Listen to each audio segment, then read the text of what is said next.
بعد ازاں اسے تبرک سمجھ کر اٹھا لیتے ہیں اور تقسیم کر دیتے ہیں۔ آپ کی عبادت کے اوقات کیا ہیں؟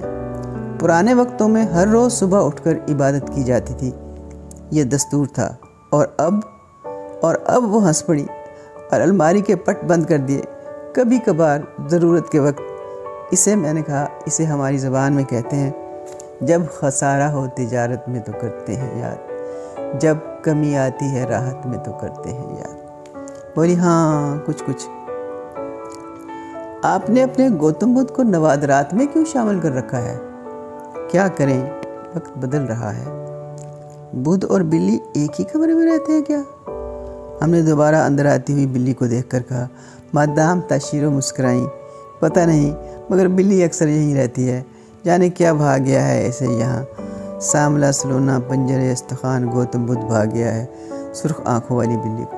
جب تک ہم گپ لگاتے رہے بلی دیوانہ وار آتی رہی جاتی رہی، سوچتی ہوگی دور دیس کی پاپن کہیں آ کر میرے محبوب کو ہتھیا نہ لے جائے۔ سنیں، ہم نے دائرے میں بیٹھی خوبصورت جاپانی خواتین سے کہا، آخر آپ اتنے روایتی کیوں ہیں؟ جلدی گھل مل کیوں نہیں جاتے؟ غلافوں میں کیوں زندگی بسر کرتے ہیں؟ مشکل نہیں ہوتی؟ تبھی تو نئی نسل ہماری روایات سے باغی ہو گئی ہے۔ مادام تسونکو ایشیکاوا جلدی سے بولی۔ مادام ایشیکاوا 6 سال برطانیہ میں رہی ہیں، ان سب سے زیادہ اچھی انگریزی بول لیتی ہیں، خوبصورت و خوش لباس ہیں، ان کی 2 پیاری پیاری گڑیا جیسی بیٹیاں ہیں۔ 12 سالہ یوکو ایشیکاوا بالکل اپنی ماں کی شکل ہے، اور 6 سالہ شوکو ایشیکاوا اپنے باپ پر ہے۔ شرمیلی اور صحت مند بچیاں ہیں۔ خواتین کی محفل میں سر جھکائے ادب سے ایک طرف بیٹھی رہی۔ اگر آپ جاپان کی نئی نسل سے ملیں گی تو بڑا فرق محسوس ہوگا۔ مادام تسونکو پھر گویا ہوئیں۔ وہ جاپان جو آپ نے کتابوں میں پڑھا ہے اب کہیں نہیں ہے۔ جنگ کے بعد عظیم انقلاب آئے ہیں، ہماری پوری معاشرت بدل رہی ہے۔ لباس پہلے ہی نئی نسل نے چھوڑ دیا ہے، سب امریکن لباس پہننے لگی ہیں۔ کمونو تو بس قومی تہواروں پر نظر آتا ہے۔ نئی نسل مذہب، بادشاہت اور پرانی روایات سے بیزار ہے۔ آپ کو یہ معاشرتی تبدیلیاں اچھی لگتی ہیں؟ بہرحال مادام تسونکو نے کہا۔ مادام ایشیرو کی طرف دیکھا۔ اس وقت ان میں سب سے مدبر یہی ہے، تبدیلیاں اچھی بھی ہیں، ترقی یافتہ دنیا کا ساتھ تو دینا پڑتا ہے نا۔ لیکن زبان کے بارے میں آپ لوگ ابھی تک روایت پرست ہیں۔ ہاں، مادام متسوکو نیٹو گویا ہوئی، جو کافی دیر سے خاموش بیٹھتی، بولی ہم لوگ انگریزی نہیں سیکھ سکتے، یا شاید سیکھنا نہیں چاہتے، یہ ہماری برائی ہے۔ یہی وجہ ہے کہ ہم غیر ملکیوں کو خوش آمدید نہیں کہہ سکتے، ذرا پیچھے رہتے ہیں، اور لوگ سمجھتے ہیں شاید ہم خشک مزاج ہیں یا اپنے آپ میں رہنے والی قوم ہیں۔ ہاں، لوگ تو یہی سمجھتے ہیں۔ کیا کریں؟ مادام نیٹو بولی، دوسروں کی زبان سیکھیں۔ اب ہمارے اسکولوں میں انگریزی پڑھانے کا رواج ہو گیا ہے، پھر بھی نئی نسل زیادہ دلچسپی نہیں لیتی، لیکن جب ہم دوستی کی طرف ہاتھ بڑھاتے ہیں تو جلدی گھل مل جاتے ہیں۔ یوشیمی تاشیرو نے مسکرا کر کہا، ہاں وہ ہم نے دیکھ لیا ہے۔ آج کی شاندار دعوت، اتنا پرتپاک استقبال اور اپنے گھر میں رات رہنے کی اجازت، کیا اس سے بہتر کوئی خوش اخلاقی کی مثال ہو سکتی ہے؟ مادام تاشیرو نے جاپانی انداز میں سر جھکایا اور سب زور زور سے ہنسنے لگے۔ ہم نے کہا، جاپانی شوہر کیسے ہوتے ہیں، پرانے یا نئے؟ ایک دم مادام تسونکو بولی، بھائی کیا کریں؟ پھر خود ہی مسکرا کر بولی، ہمارے ہاں پرانی نسل اور نئی نسل میں اتنا ہی فرق آ گیا ہے جسے جنریشن گیپ کہتے ہیں۔ اچھا، آپ اپنے شوہر کے بارے میں بتائیں۔ میرا شوہر قدامت پسند نہیں ہے، دوسری جنگ عظیم کے دوران پیدا ہوا تھا، مگر فراخ دل اور وسیع خیال ہے، گھر کے کاموں میں ہاتھ بٹاتا ہے، شاپنگ کے لیے بازار لے جاتا ہے، میری بات مان لیتا ہے۔ اس کی وجہ یہ تو نہیں کہ شادی کے بعد آپ 6 سال تک برطانیہ میں رہیں؟ ہاں، وہ بولی، یہ وجہ بھی ہو سکتی ہے، مگر شکر ہے کہ میرا خامند بہت سے خامندوں سے اچھا ہے، بس کبھی کبھی باسی ہو جاتا ہے۔ جو آدمی گھر میں حاکم بن کر نہ دکھائے وہ شوہر کیا ہوا؟ ہم نے کہا تو سب کی سب داد دینے کے انداز میں کلکلا کر ہنس دی۔ میرا خامند ایک مثالی خامند ہے۔ مادام متسوکو جلد سے بولی، ہاں، سب نے ہاں میں ہاں ملائی۔ اس کا شوہر تو بالکل زن مرید ٹائپ ہے۔ اچھا، یہاں بھی زن مرید شوہر ہوتے ہیں؟ مادام نیتو بولی، میرا شوہر میری ہر بات مان لیتا ہے، کبھی نہیں جھڑکتا، اونچی آواز میں نہیں بولتا، اپنے ساتھ رکھتا ہے اور اتوار کے روز ہم سب کے لیے کھانا پکاتا ہے۔ واہ واہ، ہم نے بے اختیار کہا، یہ تمام خوبیاں اکٹھی جس مرد میں ہو اسے مرد نہیں، ہمارے ملک میں گونگلو کہتے ہیں۔ اور اس بات کا مزہ خود میں نے لیا کیونکہ انہیں ہماری یہ بات سمجھ میں ہی نہیں آئی۔ اتنے میں تھاکو تاشیرو پھل کا خانچہ اٹھا کے آیا اور چپ چاپ عورتوں کی محفل میں بیٹھ گیا۔ تھاکو مسٹر تاشیرو کا بڑا بیٹا ہے، عمر 20 سال ہے۔ مسٹر تاشیرو کے دوسرے بیٹے کا نام ریو ہے۔ دونوں بچے بڑے پیارے ہیں، ادب سے بیٹھ جاتے ہیں اور چپ چاپ بڑوں کی باتیں سنتے ہیں۔ یہ وہاں کا کامن رواج ہے۔ آپ کے ملک میں پھل ہوتے ہیں؟ مادام یوشی تاشیرو نے یوں پوچھا جیسے ہم غاروں کے زمانے سے نکل کر آئے ہیں۔ جناب، ہمارے ملک میں تقریباً دنیا کا ہر پھل ہوتا ہے، مثلا کیلے، سنترے، پپیتا، مالٹے، آم، انگور اور خربوزے۔ تربوز وہاں کا سستا ترین پھل ہے، ہم اسے کھا کے چھلکے یوں سڑکوں پر پھینک دیتے ہیں جیسے راجہ ہوں اپنی راہ گزر کے، اور یہ پھل وہاں اتنا سستا ہے کہ ہر امیر اور غریب کھا سکتا ہے۔ اچھا، اور کیا کیا ہوتا ہے آپ کے ملک میں؟ پہلے آپ ہمیں یہ بتائیں، آپ نے اپنے شوہر کے بارے میں اپنی رائے کا اظہار کیوں نہیں کیا؟ وہ دھیرے سے مسکرائیں، پھر ساری خواتین کو کنکھیوں سے دیکھ کر بولی، اصل میں میرا شوہر روایتی اور قدیم طرز کا ہے۔ وہ گھر میں اپنی حاکمیت کو پسند کرتا ہے، کسی کام کو ہاتھ نہیں لگاتا، حکم چلاتا ہے، اپنی من مانی کرتا ہے، مگر خوش قسمت سے ہمارے مزاج میں بہت ہم آہنگی ہے، اس لیے بہت اچھا گزارا ہو رہا ہے۔ نئی نسل کی لڑکیاں کیسے شوہر پسند کرتی ہیں؟ ہم نے کہا، ظاہر ہے وہ قدیم اور روایتی شوہروں کو پسند نہیں کرتی۔ نئی نسل کے آگے تو ان کے والدین کو ہی جھکنا پڑتا ہے، اور اگر والدین نہ مانے تو یہ گھر چھوڑ کر چلے جاتے ہیں۔ یہاں بھی 16 سالہ لڑکی اور 18 سالہ لڑکا بالغ تصور کیے جاتے ہیں اور اپنا جہان الگ بسا سکتے ہیں، قانون انہیں اجازت دیتا ہے۔ جہاں اتنی اجازتیں، آسانیاں اور آسائشیں ہوں، وہ طلاقیں بہت ہوتی ہیں۔ آپ کے ہاں کیا عالم ہے؟ وہی مادام تاشیرو نے کہا جیسا مغربی اور یورپین ملکوں میں ہے، دن بدن طلاق کی شرح بڑھ رہی ہے۔ ویسے یہاں ایک ادارہ ہے جو مصالحت کرانے کی کوشش کرتا ہے، اگر کامیاب نہ ہو تو پھر طلاق ہو جاتی ہے۔ اچھا جی، یہ تو بتائیں، یہ گیشا کیا ہوتی ہے؟ اس پر سب خواتین کا منہ کھلا کا کھلا رہ گیا، جیسے ہم نے عجیب بات پوچھ لی۔ ارے آپ اس طرح کیوں دیکھ رہی ہیں مجھے؟ آپ جانتی ہیں ہم نے اپنے ملک میں گیشا گرل کے اتنے قصے سنے ہیں کہ اسے دیکھنے یہاں تک آپ پہنچے ہیں۔ سچ مچ؟ مادام ایشیکاوا چلائیں، بھئی کیا کریں، پاکستان میں تو ہر مرد کی زبان پر گیشا کا تذکرہ ہے۔ بات جاپان کی چل نکلے تو کہتے ہیں واہ کیا خوبصورت سوسائٹی ہے۔ مرد شام کو دفتروں سے نکلتے ہیں تو سیدھا گیشا ہاؤس جا پہنچتے ہیں، وہاں ایک بنی سنوری مہذب اور تربیت یافتہ جاپانی عورت دل و نگاہ فرش راہ کیے بیٹھی ہوتی ہے، تھکے ہوئے مرد کا دل لبھاتی ہے، صدقے واری اترتی ہے، کھلاتی پلاتی ہے، جسم اور روح کو سیراب کرتی ہے، پھر مرد سے کہتی ہے بچے اب تو اپنے گھر اپنی بیوی کے پاس چلا جا، اور جاتے ہی اچھے بچوں کی طرح سو جانا، اپنی بیوی کو تنگ نہ کرنا، بیچاری دن بھر کی تھکی ہوئی ہوگی۔ جب مرد گھر جاتا ہے تو بیوی اس طرح دروازہ کھولتی ہے جیسے کوئی یاترا کر کے آیا ہو، ماتھے پر شکن نہیں لاتی، اس کے قدم چھو کر اسے سیج پر لا سلاتی ہے۔ اف توبہ، کس قدر جھوٹ، کس قدر جھوٹ! مادام نیٹو نے کلے پیٹے، آج کے جاپان میں تو گیشا کا وجود ہے ہی نہیں۔ ہاں، مادام تاشیرو نے کچھ سوچتے ہوئے کہا، جنگ سے پہلے گیشا ایک ادارہ ہوتی تھی اور مرد اسے اس طرح استعمال کرتے تھے، ایک شام کا سودا کرتی تھی گیشا۔ رفتہ رفتہ اس کا وجود ایک کاروباری ضرورت بنتا گیا۔ عام طور پر جاپان کے رؤساء اور بڑے بڑے صنعت کار اپنی اسامیوں کو پھنسانے کے لیے گیشا گھر کا سہارا لیتے تھے۔ ایسے کاموں کے لیے ان کی خاص تربیت کی جاتی تھی، ان کی تربیت پر بہت خرچہ اٹھتا تھا۔ وہ جاپان کے روایتی انداز میں مہمانوں کو لبھاتی تھی، اس کی تواضع کرتی تھی، اسے شیشے میں اتارتی تھی، مگر گیشا طوائف نہیں ہوتی، بس شام سہانی بنانے کے لیے ایک خوبصورت عورت ہوتی تھی۔ آج کل یہ ادارہ جاپان میں ختم ہو گیا ہے، اس کی ایک وجہ تو بے حد مہنگائی ہے۔ گیشا ہاؤس کو چلانے کے لیے اور لڑکیوں کی تربیت کے لیے بے تحاشا پیسہ درکار ہوتا ہے، اور پھر آج کل کے متوسط یا امیر جاپانیوں کے مالی حالات انہیں گیشا ہاؤس جانے کی اجازت نہیں دیتے۔